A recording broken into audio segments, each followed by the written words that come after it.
मुख्तार अंसारी ने कृष्णानंद राय को मरवाया। सबको मालूम था मुख्तार अंसारी के घर पर मुन्ना बजरंगी, संजीव जीवा, शहाबुद्दीन, ये सब क्रिमिनल, अताउर रहमान बाबू बैठ गए हैं। एसपी ने रेड नहीं की, समाजवादी पार्टी की सरकार थी। डीआईजी को बताया गया, ऊपर हम बात आई, और शीर्ष स्तर पर, मैं नाम नहीं लेना चाहता, वहाँ बताया गया कोई कार्रवाई नहीं हुई और कृष्णानंद राय मार दिए गए। उसके पहले ये लाइट मशीन गन लाया था। इसकी लाइट मशीन गन जनवरी 2004 में deputy SP STF Shailendra Pratap Singh ने पकड़ा था। और जब उसमें मुख्तार पर पोटा का मुकदमा कायम हुआ, मुन्नर यादव, बाबूलाल यादव जो फौज का एलएमजी लेकर भागा था, और उस समय हंगामा मच गया, मुख्तार पर क्यों कायम हो गया मुकदमा, पोटा क्यों कायम हो गया, और इतना प्रताड़ित किया डीएसपी शैलेंद्र प्रताप सिंह को इस्तीफा देना पड़ा।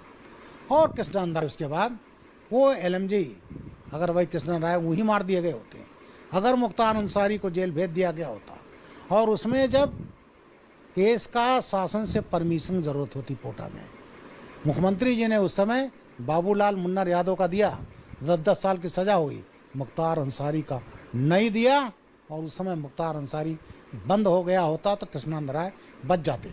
तो ये पार्टियां आज जो विलाप कर रही हैं कि ये एक घटना हुई, इसका इन्वेस्टिगेशन हो रहा है, अच्छी तरह से होगा, तुरंत जुडिशियल इंक्वायरी भी ऑर्डर हो गई, लेकिन इनके राज्य में 500 गोलियां विधायक पर मारी जाती थी। यानी कि कहा जा सकता है सर कि अपराध के साथ अगर राजनीति का कॉम्बिनेशन होता है तो बड़ा डेडली कॉम्बिनेशन होता है, और इसी डेडली कॉम्बिनेशन का इस्तेमाल किया मुख्तार अंसारी ने, अतीक अहमद ने, और जराइम की दुनिया में आगे बढ़े, राजनीति में आगे बढ़े, दबंगई बढ़ाई, अपना जो प्रभुत्व था उसको आगे बढ़ाया। और जो इस तरीके की बात सर सामने आई कि पाकिस्तान के साथ लिंक है, ISI के साथ लिंक है, जो ड्रोन के जरिए पाकिस्तान से सीमा पार से ये अपराधी हथियार मंगवाते थे, सर कितना बड़ा थ्रेट मानते हैं देश के लिए इस तरीके की बातों का कि अतीक गैंग, मुख्तार गैंग इस तरीके से हथियारों को सीमा पार से मंगवाता है इंडिया में?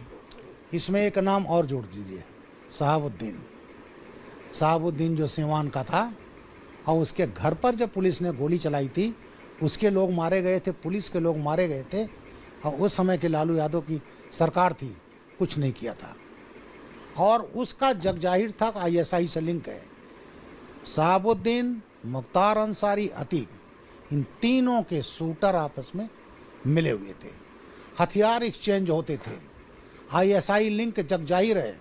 G3 इन्होंने इस्तेमाल किया है, AK-47 इस्तेमाल किया है, AK-56 इस्तेमाल किया है, AK-94 74 इस्तेमाल किया है, 74U जो ओसामा बिन लादेन रखता था, मुख्तार ने किया है।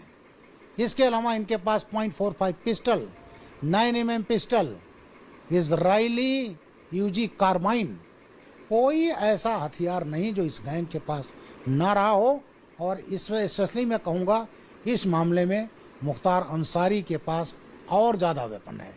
तो इसलिए तीनों गैंग आपस में मिले हुए थे, और इन्होंने जो कहर ढाया है न केवल उत्तर प्रदेश में बल्कि अन्य राज्यों में, उसका इनके इतिहास से समझा जा सकता है। और दुखद यह रहा कि राजनीतिक पार्टियां उनको पालती रहीं, उनको लगातार मान्यवर बनाती रहीं। उसकी जिम्मेदार बहुजन समाजवादी पार्टी भी है। मुख्तार अंसारी ने एक ऐसा, बता रहा हूँ, ये 93 में माननी बनना चाहता था। इसके भाई अफजाल कम्युनिस्ट पार्टी से विधायक बन चुके थे।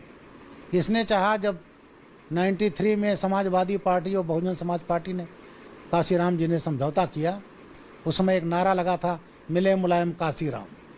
उस समय काशीराम जी ने अपने एक विश्वस्त, उनका खास भक्त था विश्वनाथ राम भारती, उसको गाजीपुर सदर से उठ, उस पर मुख्तार चाहता था।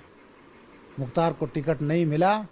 सुबह चुनाव है, शाम को नवंबर की बात है 94 बाई इलेक्शन में विश्वनाथ राम भारती